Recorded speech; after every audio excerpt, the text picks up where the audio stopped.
18 தர்பார் வந்துட்டாயா.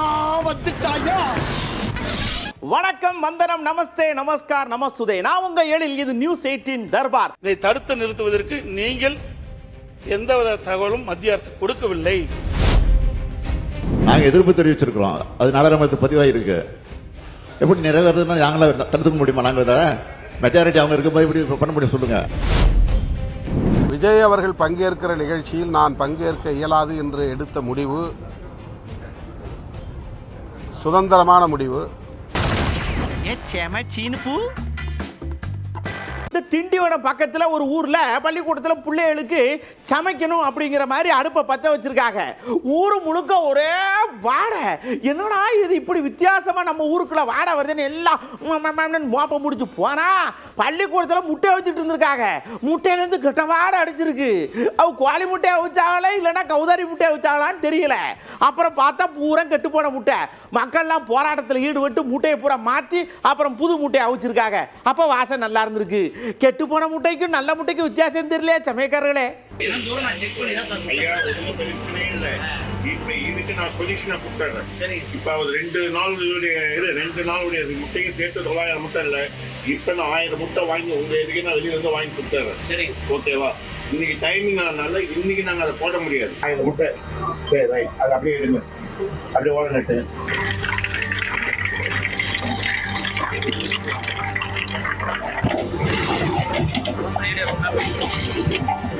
ஒரு மைனா இருக்கலாம். அந்த மைனா என்ன இருக்கு, அடிபட்டு கிடந்திருக்கு.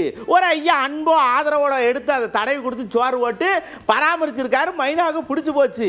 இதை பார்த்த மற்ற மைனாக்கள் ஃப்ரெண்டுகள் இருக்காங்கல்ல, அவையெல்லாம் வந்து இலை என்ன இங்கே இடக்க வரலையான்னு. ஏன் இவர் நல்லா தடவி கொடுக்காரு, சோறு போடுதாரு, அதனால நான் இங்கே இருக்க போறேன்னு இது சொல்ல.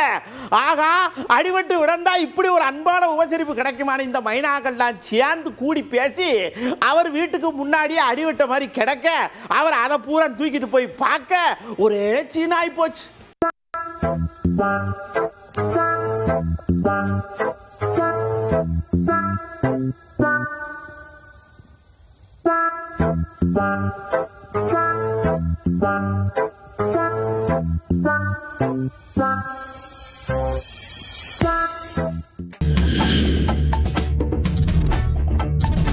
நம்ம இந்த கோயம்புத்தூர் பக்கத்தில் ஒரு ஊரில் இருந்து ஒரு இன்ஜினியர் தைவானுக்கு வேலைக்கு போயிருக்காரு. அங்கே வேலைக்கு போன இடத்துல ஒரு ஆளை பார்த்துருக்காரு, பொம்பளை ஆளை. அவியலை பார்க்க இவளை பார்க்க கண்ணு பசக்கன்னு பற்றிக்கிருச்சு. 2 பேரும் ஃப்ரெண்ட் ஆகியிருக்காங்க. முதல்ல எதுக்கு ஃப்ரெண்ட் ஆகி இந்த நட்பை வீணாக்குவேன்னு சொல்லி லவ் பண்ணி கல்யாணம் பண்ணிக்கிறோன்னு முடிவு எடுத்து குடும்பத்தோட பேச்சு கல்யாணமும் முடிச்சு விட்டாங்க. அதாவது எங்கே இருந்தாலும் அந்த இடத்த சொர்க்கமாக்குறது காதலும் கல்யாணம்னு சொல்லாமல் சொல்லிவிட்டாங்க.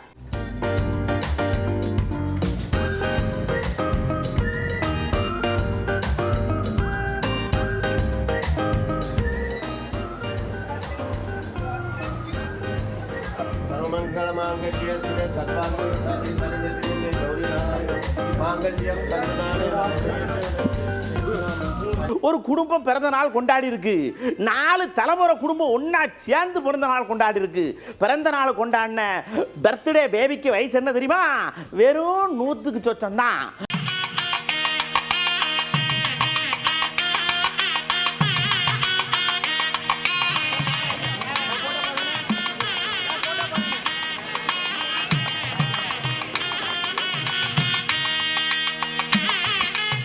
உள்ளக்காடு ஊரை நனைஞ்சுக்கிட்டே பள்ளிக்கூடம் போயிருக்கு. ஆகா, இடம் பிஞ்சுகள் மழையில நனையுதே, காய்ச்ச வந்துருச்சுன்னா என்ன செய்யறதுன்னு பார்த்த அந்த விவசாயியோடைய நல்ல உள்ளம் சடக்குற அந்த புள்ளக்காடுக்கு பூரா கொடையை வாங்கி கொடுத்து நீங்க நனையாம படிங்க, ஆனா படிப்பு மழையில நனைங்கன்னு சொல்லி சொர்க்கத்தை காட்டி விட்டார்களா?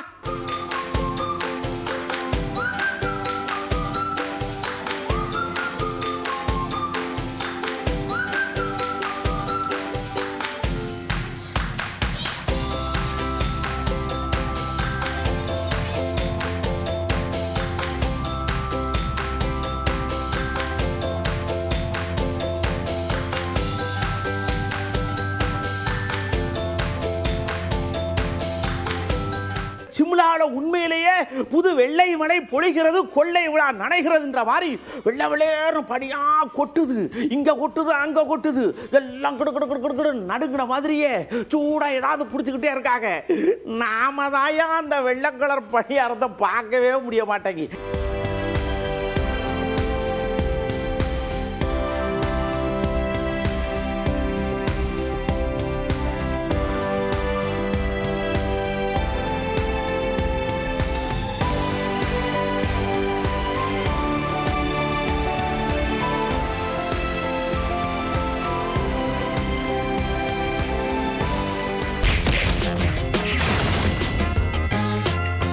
எடப்பாடி ஐயா இருக்கார்லா, ரொம்ப கொதிச்சு போய் அப்படியே கிழக்க பார்த்த மாதிரி நின்றுட்டு இருந்தார், சபாநாயகரை பார்த்த மாதிரி. என்னன்னு பார்த்தா, ஏங்க டங்ஸ்டன் சுரங்கம் வருதா இல்லையா, அது வர்றதுக்கு நீங்க தானே காரணம். 10 மாசமா என்ன பண்ணிக்கிட்டு இருந்தீங்க, இதைத்தான் நான் கேட்டுக்கிட்டு இருக்கேன், பதில் சொல்ல மாட்டீங்க, என்னங்க நீங்க அப்படின்னு கொதிச்சு அனலா நிக்காருங்க. மாண்பு பாரத பிரதமருக்கு மாண்பு முதலமைச்சர் எழுதிய கடிதத்தில் நீங்கள் இந்த சுரங்க ஏலத்தை ரத்து செய்யணும்னு கேட்டுக்கிறீங்க. அந்த இது வந்து சுரங்கத்துறை அமைச்சதுக்கு போய் சுரங்கத்துறை வந்து எக்ஸ் வலைதளத்தில் சொல்லியிருக்கிறாங்க, என்ன நாங்க ஏலம் விடுவதற்கு ஒப்பந்த புள்ளி கோரணும், அப்ப இருந்து 10 மாசம் இருந்தது, ஏன் இதை தடுத்து நிறுத்துவதற்கு நீங்கள் எந்தவித தகவலும் மத்திய அரசு கொடுக்கவில்லை. எக்ஸ் வலைதளத்தில் வெளியிட்டிருக்கிறாங்க. முதலமைச்சர் எழுதிய கடிதத்திற்கு மத்திய சுரங்கத்துறை அமைச்சகம் பதில் கொடுத்திருக்குது. அதுக்கு தான் நான் கேட்கிறேன், 10 மாத காலம் நீங்க என்ன செஞ்சீங்க?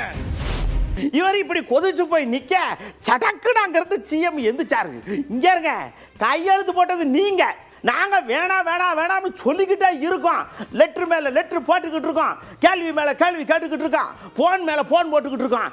இப்போ வந்து நீங்க 10 மாசமா என்ன பண்ணுதுன்னு கேட்கிய, இதெல்லாம் நல்லா இல்ல அப்படின்னு சொல்லாத குறைக்கு அவர் கொஞ்சம் ஆசுவாசமா பேசியிருக்காரு. அம்பிடுச்சா சட்டம் நிறைவேறதுன்னா எங்களுடைய ஆதரவை நிறைவேறிச்சு, நாங்கள் எதிர்ப்பு தெரிவிச்சிருக்கிறோம், அது நாடாளுமன்றத்தில் பதிவாயிருக்கு.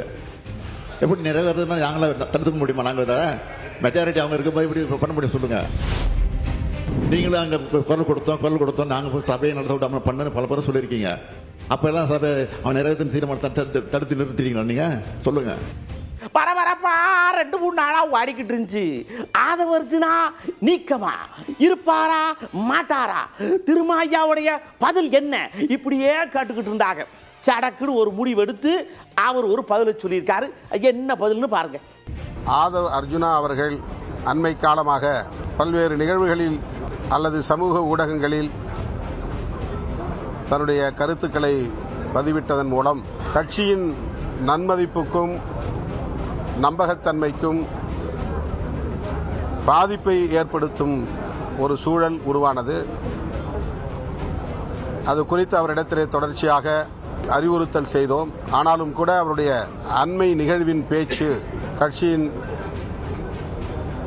நன்மதிப்புக்கும் தலைமையின் நம்பகத்தன்மைக்கும் எதிராக அமைந்திருந்த சூழலில்தான் கட்சியின் முன்னணி தலைவர்கள் தலைமை நிர்வாகத்தை சார்ந்தவர்களோடு கலந்தாய்வு செய்து 6 மாத காலத்திற்கு அவரை இடைநீக்கம் செய்திருக்கிறோம்.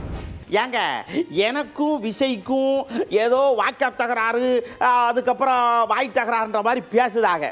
இப்போ அந்த நிகழ்ச்சிக்கு நான் போயிருந்தோம்னா இங்கே இருக்கிற ஆளுக ஊரம் சும்மாவா இருப்பிய, சடக்குன்னு இம்பிட்டு நிலத்துக்கு பேனை எடுத்துட்டு வந்து பேப்பர் தட்டிக்கு எடுத்து வந்து மசன்னு எழுதி மசன்னு ரிலீஸ் பண்ணி என்னை நேரம் கந்தமாக்கி மாட்டியா அப்படின்னு உசாரா பேசியிருக்கார்.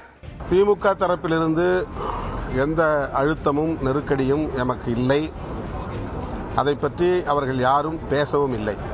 விஜய் அவர்கள் பங்கேற்கிற நிகழ்ச்சியில் நான் பங்கேற்க இயலாது என்று எடுத்த முடிவு சுதந்திரமான முடிவு. விடுதலை சிறுத்தைகள் கட்சிக்கும் தமிழக வெற்றி கழகத்திற்கும் எந்த மோதலும் இல்லை. விஜய் அவர்களோடு எங்களுக்கு எந்த சர்ச்சையோ சிக்கலோ ஏற்பட்டதில்லை. ஆனால் அவரோடு நாங்கள் ஒரே மேடையில் ஒரு நிகழ்விலே பங்கேற்கிற போது எங்களுடைய கொள்கை பகைவர்கள், எமது வளர்ச்சியை விரும்பாதவர்கள், எங்களை வீழ்த்த வேண்டும் என்று கருதக்கூடியவர்கள் அதை ஒரு வாய்ப்பாக பயன்படுத்தி எங்களுக்கு எதிராக கதை கட்டுவதற்கு, திரிபுவாதம் செய்வதற்கு ஏராளமான வாய்ப்புகள் இருக்கிறது என்பதை நாங்கள் முன்னுணர்ந்து எங்கள் நலனை கருத்தில் கொண்டு நாங்கள் எடுத்த முடிவு, அவ்வளவுதான். நாம இன்னைக்கு எந்த பொருளுக்குள்ள கையை விட்டாலும் கலப்படம் இல்லாத பொருளே இல்லையேன்னு ஆயிப்போச்சு. ஒரு கடைக்கு போய் இட்லின்னு நினைச்சு கையை வச்சா அது ரப்பர் பந்து மாதிரி புசக்கு புசக்குன்னு வருது. அந்த அளவுக்கு ஆயிப்போச்சு. இப்படி எல்லா இடத்துலையுமே கலப்படம் நிறைஞ்சிருக்கே. நீங்க வாங்கி சாப்பிட்ற பொருள் நல்ல பொருளா, சரியான பொருளா, இதை பத்தி என்ன நினைக்கியேன்னு மக்கள்கிட்ட கேட்டோம். மழை சாப்பிட்டுக்கிட்டே பதில் சொல்லுதா ஐயா. நம்ம வீட்டில் தண்ணி மிளகா பொடி அரைக்கிறதுக்கும் வெளியில் பாக்கெட் நீங்கள் வாங்குறதுக்கும் நிறங்கள் மாறும். அதில் என்ன அந்த நிறத்துக்கு என்ன சேர்க்குறாங்கங்கிறது அந்த பாக்கெட்டில் கண்டுபிடிச்சிடலாம். இப்போ என்ன சொல்கிறது, கலப்படம் இல்லாத பொருளே இல்லை. எல்லாமே பாக்கெட் ஐட்டமாக இருக்கிறதுனால எல்லாத்தையும் கலப்படம் தான். ட்ரெயின் சைடில் இருக்கிற அந்த ஃபுட்டு கிடைக்கிறது கொஞ்சம் சரியில்லாமல் இருக்குது. நம்ம வீட்டில் நம்மளாம் அரைச்சிக்கிட்டு வச்சோம்னா தான் கலப்படம் இல்லாததாக இருக்கும். டீத்தூளில் எவ்வளோ கெமிக்கல் கலக்கிறாங்க. அப்படியே கலராக இருக்குது, செங்காமட்டா கலராக இருக்குது. அதுவே போதும் ஒரு உதாரணம். சாப்பிட்டா நம்மளுக்கு நல்லா இருக்கும் அப்படிங்கிற திங்கிங்கே இல்லாத அளவுக்கு இப்போ உள்ள உணவுப் பொருட்கள் எல்லாமே அப்படி தான் இருக்குது. சாப்பாடுலேருந்து ரைஸ்லேருந்து காய்கறிலேருந்து தயாரிக்கிற எல்லா பொருள்லேருந்து கலப்படம் இருக்குது. பல வருஷங்களுக்கு முன்னாடி தான் நேச்சுரலாக நம்ம சாப்பிட்டோம். இப்போ சாப்பிட்றது பூராமே கொஞ்சம் நேச்சுரல் இல்லாமல் கலப்படமாக இதுதான் அதிகமாக இருக்குது. 100க்கு 90 கலப்படமாக தான் இருக்குது. கலப்படம் இல்லாத பொருளே கிடையாதுன்னா பாலில் கூட கலப்படம் இருக்குது. எல்லா பொருளையும் கலப்படம் இருக்குது. நம்ம எதுவுமே அதை தடுத்து நிப்பாட்டவும் முடியல, ஒன்றும் செய்ய முடியல. பொதுமக்களால் எதுவும் செய்ய முடியாது. இப்போ அவங்க மற்றவங்க செய்யலாம். பார்க்குறோம் ஒரு அம்மா குடு கடை காய்கறியை வாங்கிட்டு 2 கையை முடிச்சுட்டு வேகமாக போகிறா கூட்டு வைக்க குழம்பு வைக்க. இதை 2 பேர் நோட்டை முட்டுக்கிட்டே இருக்கேன். ஏய் அந்த அம்மா நிறையா கொண்டு வந்து புடுறா அப்படின்னு சொல்லி சடக்குன்னு அந்த பைய பிடின்னு விட்டான் பண பைய. அந்த அம்மா லவதீபன் கத்துது. எம்மா கொண்டு போகும்போது காய்கறி வாங்கிட்டு போகும்போது காய்கறி மேலே மட்டும் கவனம் இருந்தால் பத்தாது, கடத்தருவுக்கு போகும்போது பணப்பை மேலேயும் கவனம் இருக்கணும்.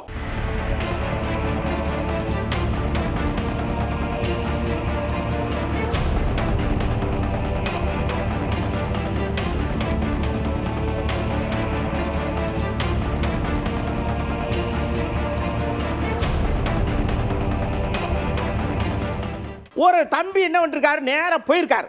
ஆனால் வரிச்ச பைக்கு நின்றுது இருக்கு. இதில் எந்த பைக்கு எடுக்கலாம் அப்படின்னு யோசிச்சுட்டு நோண்டி பார்த்துருக்காரு. ஒர்க் அவுட் ஆகலை. ஒரு கம்பி எடுத்து கடகடன்னு ஆட்டி பூட்டை உடச்சி சரி ஸ்டார்ட் பண்ணி பார்ப்போம். வண்டி ஸ்டார்ட் ஆகலை. விட்டுறப்படாதுன்னு சொல்லிட்டு தள்ளிக்கிட்டே ஓடிக்கார் மாரத்தானில் ஓடுற மாதிரி.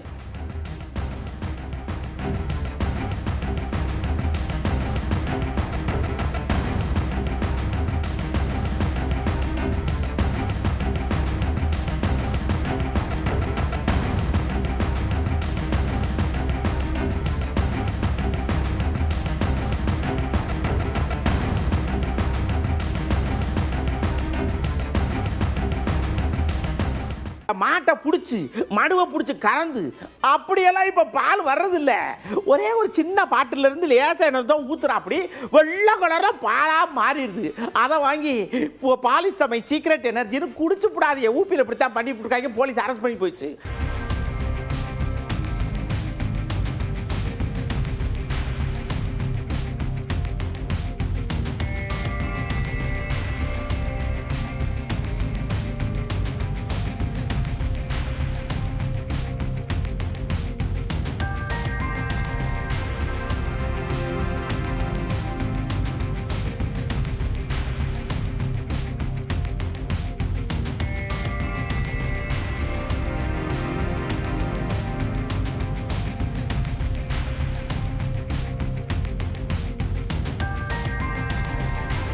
கையில் என்ன வச்சுருக்கேன் பாருங்க, செல்ஃபோன் வச்சுருக்கேன். இன்றைக்கி ஒரு தம்பி ரோட்டில் வரும்போது என்ன பண்ணாப்புல தெரியுமா, இந்த கையில் ஆக்சிலேட்டரை முறுக்குறாப்படி, இந்த பக்கம் இப்படி குடிஞ்சுக்கிட்டே டைப் பண்ணுறாப்படிங்க. நான் என்னடா பண்ணுறேன், வண்டி போய்கிட்டு இருக்கு. இந்த மாதிரிலாம் பண்ணாதீங்க. நல்லா பாருங்கள், இப்படி குடிஞ்சுக்கிட்டு டைப் பண்ணால் முன்னாடி போகிற வண்டி எப்படி தெரியும்? இல்லை அவன் பிரேக் போட்டானே இடிக்கணும்ரா. இதெல்லாம் பண்ணாதீங்க. தயவு செஞ்சு வண்டியில் போகும்போது வண்டி ஓட்டுறதுல மட்டும் கவனம் செலுத்துங்க. அடுத்த தர்பாரில் சந்திக்கிறேன். நன்றி, வணக்கம்.